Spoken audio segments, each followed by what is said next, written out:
రావిల్పిండిలోని అడియాల జైల్లో ఉన్న మాజీ ప్రధాని పీటీఐ అధ్యక్షుడు ఇమ్రాన్ ఖాన్ను ఆయన ఆరోగ్య పరిస్థితిని దృష్టిలో ఉంచుకొని ఇస్లామాబాద్ జైలుకు తరలించేందుకు పాక్ ప్రభుత్వం సిద్ధమైనట్లు తెలుస్తోంది.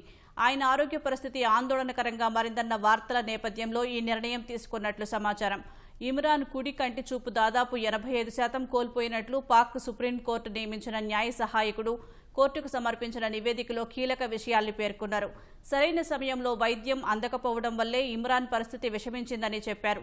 గత ఏడాది అక్టోబర్ నుంచే కంటిచూపు మందగిస్తుందని ఇమ్రాన్ జైలు అధికారుల దృష్టికి తీసుకువెళ్లినప్పటికీ కేవలం ఐ డ్రాప్స్ ఇచ్చి నిర్లక్ష్యం చేశారని అమికస్ క్యూరీ పేర్కొన్నారు.